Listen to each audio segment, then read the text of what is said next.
नमस्कार। हिंदी विभाग मीरा कन्या महाविद्यालय आपका हार्दिक अभिनंदन करता है।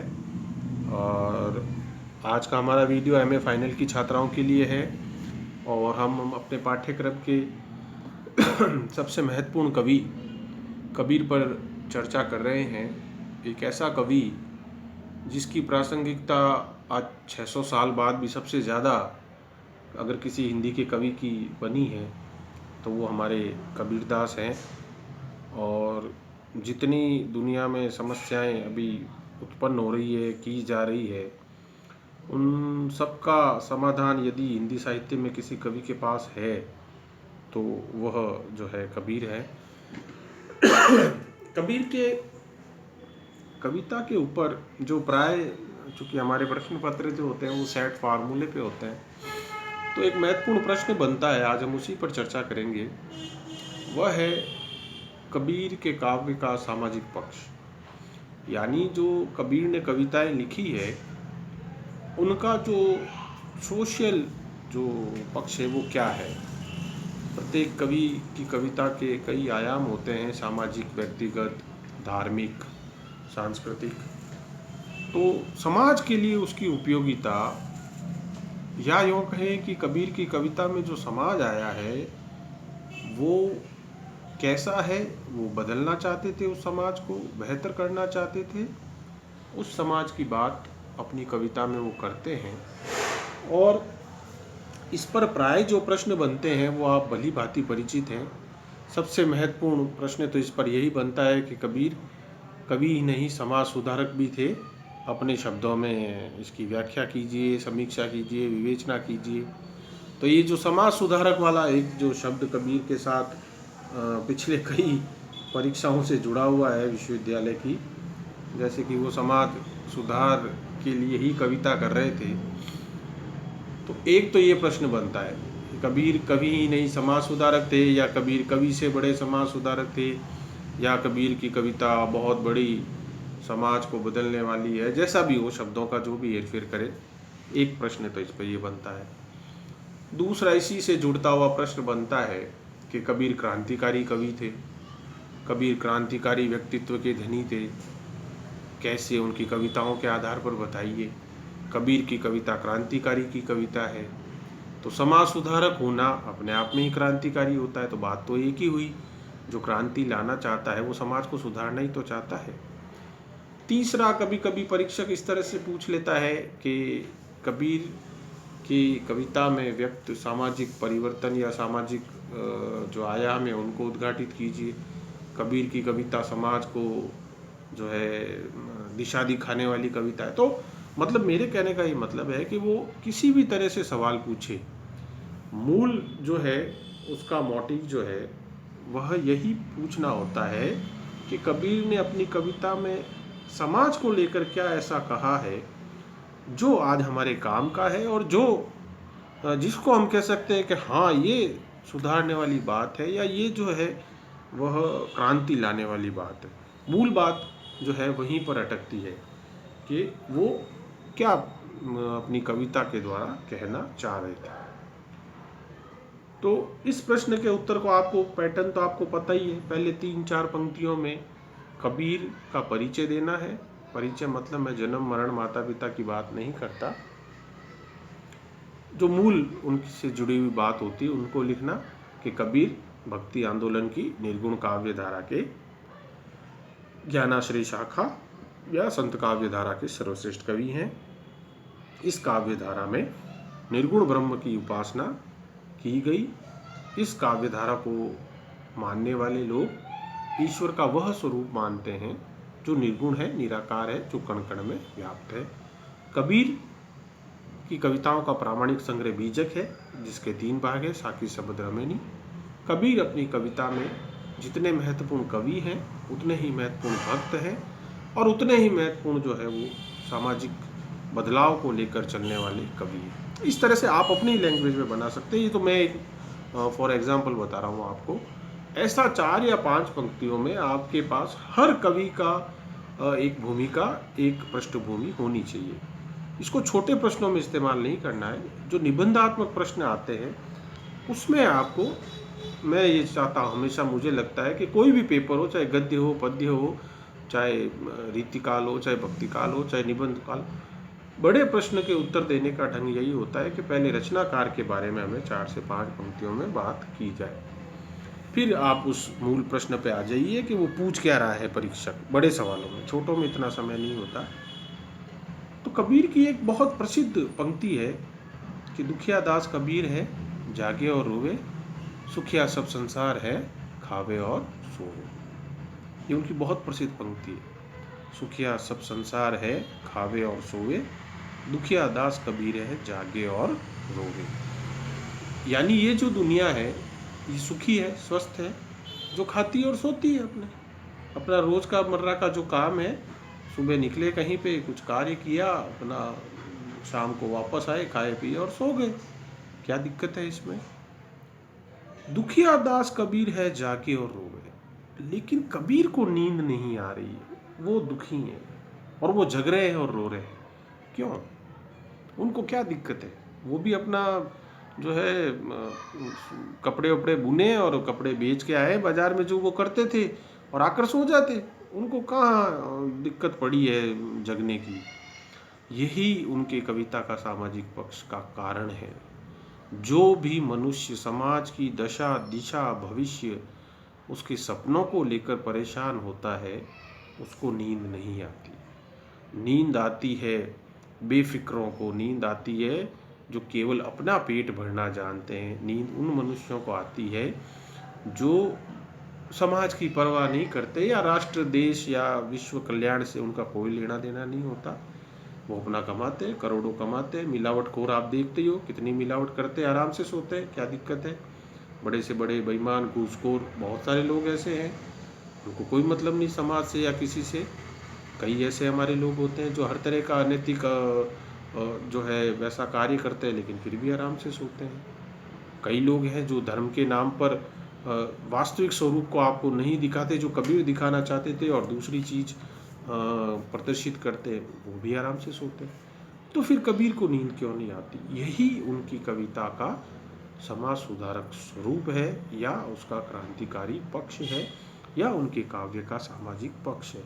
क्योंकि हर वह जागरूक व्यक्ति, हर जागरूक नागरिक, हर बुद्धिमान, हर विवेकशील व्यक्ति, हर तर्क से सोचने वाला व्यक्ति कभी भी, वो चाहे 1398 हो, 1498 हो, 1598 हो, या 2020 हो, या 1990 हो, या 2005 हो, या 2000 हो, कोई भी सन हो, वह समाज की स्थिति गति को देखकर दुखी होगा, परेशान होगा।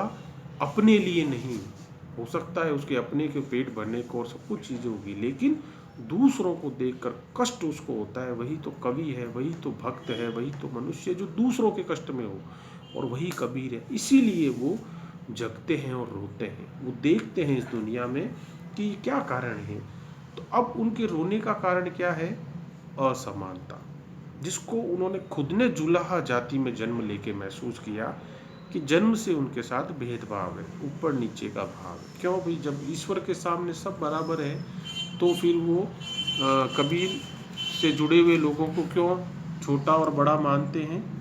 तो असमानता, भेदभाव, आडंबर, पाखंड, तर्कहीनता, बुद्धिहीनता से बना हुआ समाज कबीर के इस जगने का कारण है, रोने का कारण है। और वही समाज को वो बदलना चाहते हैं, लोगों की मानसिकता को बदलना चाहते हैं। वही तो जो है वह समाज सुधार है। सती प्रथा थी, जीवित व्यक्ति को जला दिया जाता था, उसी को तो बदलना था। इसीलिए तो जो हमारे जो पुनर्जागरण काल में समाज सुधारक हुए, वो भी रोते थे, वो भी परेशान थे। क्यों थे? क्योंकि ये जो रूढ़ी आ रही थी, ये जो गलत परंपरा चली आ रही थी, उसी को तो बदलना था। यही तो क्रांति का कार्य होता है, और वही कबीर अपनी कविता में कर रहे थे। असमानता, बराबरी, जन्म से हमें समझा जाना ऐसा वैसा, उसको बदलने की बात। इसीलिए कबीर के कविता जो है वो समाज सुधारक रूप लिए हुए। अब इसमें पहला कारण क्या होता है? पहला कारक क्या है? वो है हमारा जाति या वर्ण। यानी कबीर जो क्रांति लाना चाह रहे थे, कबीर जो समाज सुधारना चाह रहे थे, उसका पहला बिंदु जो था वो था मनुष्य की जाति या उसका वर्ण। कबीर मानवता को प्रमुख मानते थे, जबकि समाज किसको मानता है? आपके जन्म को, और उस जन्म में आप जिस जाति या वर्ण में पैदा हुए उसको। कभी भी हम व्यक्ति को उसके गुणों से नहीं आंकते, हम किससे आंकते हैं? उसके जन्म और उसकी जाति से। इसीलिए कबीर की एक लाइन, जो 2 लाइन है, वो 600 साल बाद भी सबसे ज़्यादा प्रासंगिक है। जाति ना पूछो साधु की, पूछ लीजिए ज्ञान, मोल करो तलवार का, पड़ी रहन दो मान। यानी किसी भी व्यक्ति से आप मिलते हो कहीं पर, तो साधु यानी समझने वाला, सज्जन पुरुष, ज्ञानी पुरुष, उससे क्या बात करनी चाहिए? पूछ लीजिए ज्ञान, उससे ज्ञान पर बात होनी चाहिए। और हम क्या पूछते हैं? जाति। मोल करो तलवार का, पड़ी रहन दो म्यान। ये तो म्यान है, एक तरह की धार तो तलवार में होती है। व्यक्ति का मूल तो उसका ज्ञान है, नॉलेज। लेकिन हम कहाँ पूछते हैं? हम बस में, ट्रेन में, जहाँ आसपास बैठते हैं, पहला क्वेश्चन ही हमारा राजस्थान में तो यही होता है कि आपका नाम साहब क्या? अनुपम। पीछे क्या लगाते हो? पहला प्रश्न यही होगा। मारवाड़ से मैं हूँ, मारवाड़ में तो हमारे जो है, आप देखेंगे कि बस या ट्रेन में आप बैठे नहीं और बातचीत शुरू होते ही पहला प्रश्न ही यही आएगा, आपका नाम साहब? सांवला राम। सांवला राम क्या लगाते हो पीछे? ये जब तक पता नहीं चलेगा तब तक बातचीत में वो खुलापन, बातचीत में वो जो जिसे कहते हैं कि वो चीज़ ही नहीं आएगी, और आपके अंदर ही अंदर अकुलाहट भरी रहेगी कि यार मैं जिसके साथ बैठा हूँ वो कौन है, क्यों जानना है हमको। कबीर यही तो कह रहे हैं कि पूछो, उससे ज्ञान पूछो। हो सकता है आपके जो पास बैठा हो वो कोई डॉक्टर हो, आपके पास जो बैठा हो कोई सॉफ्टवेयर इंजीनियर हो सकता है वो आपके पास बैठा कोई प्रोफेसर हो। उससे आप ये पूछोगे कि आप करते क्या हो, आप सर कहाँ तक पढ़े हो, क्या है, तो वो आपको ज्ञान। और हो सकता है वो किसान हो जो आपको ये बता दे कि जो है कौन सा दूध शुद्ध होता है और कौन सा अशुद्ध। वो ज्ञान हमारे काम आएगा बशर्ते उसकी जाति के। लेकिन हम नहीं बदले। हमने कबीर की कविताओं को पढ़कर भी कोई बदलाव नहीं लाया। आज भी हम जब कहीं किसी से मिलते हैं तो हम उनसे यही पूछते हैं कि भैया आप क्या पीछे लगाते हो, आप कौन सी जाति के हो? ठीक है ना। और पढ़े लिखों में तो ये बहुत ज़्यादा हो गया, अनपढ़ में तो फिर भी उस एंगल से नहीं है।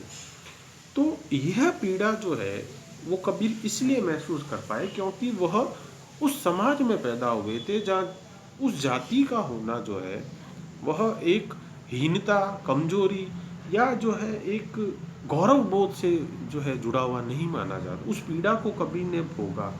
इसीलिए वो चाहते थे कि मनुष्य को उसके जन्म से नहीं बल्कि उसके गुणों से पहचाना जाए। और इस तरह से हम देखें तो कबीर आधुनिक डेमोक्रेसी के बहुत पास आ जाते हैं। आज यूरोप में जो पुनर्जागरण हुआ, यूरोप में जो क्रांतियाँ हुई, उसकी बेसिक आप अगर डिमांड सुनेंगे तो क्या है कि मनुष्य को बर्थ से नहीं उसकी क्वालिटी से जज किया जाना चाहिए। डेमोक्रेसी में वी आर ऑल इक्वल, और हमें जज जो है हमारी क्वालिटी या गुणों से किया जाए। तो कबीर तो ये 600 साल पहले चले गए जो आप यूरोप में 17वीं 18वीं शताब्दी में कह रहे हो। और आप देखिए कि कबीर की कविता जो है कभी ये नहीं कहती सुनो भाई जुलाहा, सुनो भाई जुलाहे, सुनो भाई बुनकर, कभी नहीं बोलती वो हमेशा क्या कहती है? सुनो भाई या सुनो साधु। दो ही कोई संबोधन दे रहे हैं। अगर उनको यही चीज़ कहनी होती तो वो कहते कि सुनो भाई जुलाहा, सुनो साधु को कहना चाह रहे हैं। यही बात है कि मैं अपनी बात मेरे जाति वालों से नहीं करूँ, मैं सबके लिए बात करूँ। ये बात जो है कबीर, इसीलिए वो समाज सुधारक थे। इसीलिए वो कह रहे थे जन्म से मत आंको आदमी को, उसके वर्ण और उसकी जाति से मत आंको। उसके साथ संबंध, रिश्ता रखो, उससे मित्रता रखो, उसके गुणों को देखकर। कबीर जो है वह पारमार्थिक और लौकिक सत्य के अंतर को मिटाना चाहते थे। लौकिक सत्य यह है कि हम ऊंच नीच है, हमारे यहाँ भेदभाव है, हमारे यहाँ एक बड़ी छोटी जाति बड़ी जाति का वो मतभेद है, ये लौकिक सत्य है। और धार्मिक पारमार्थिक सत्य क्या है? ईश्वर की नज़र में सभी बराबर हैं। लेकिन कबीर जानते थे कि वहाँ जो सब बराबर हैं वो यहाँ बराबर नहीं है। और कबीर का पूरा काव्य, कबीर की पूरी कोशिश यही है कि यदि ईश्वर के सामने हम सब बराबर हैं तो समाज में भी हम सब बराबर होने चाहिए। इसीलिए वो समाज को सुधारना चाहते थे, जो ईश्वर के सामने तो बराबरी की बात कर रहा है लेकिन यथार्थ धरातल पर, सामाजिक धरातल पर बराबर नहीं है। इसीलिए कबीर क्रांतिकारी है, क्योंकि आज भी हम समाज के धरातल पर बराबर नहीं करना चाह रहे। आज भी हम वहाँ पर ऊपर नीचे छोटा बड़ा कर रहे हैं और ईश्वर के सामने हम बराबर ये कह रहे हैं कि हाँ हम सब बराबर हैं। इस प्रकार से कबीर की कविता जो है वह क्रांतिकारी है, समाज सुधारने वाली। कल हम और इस पर आगे बात करेंगे। तब तक के लिए नमस्कार।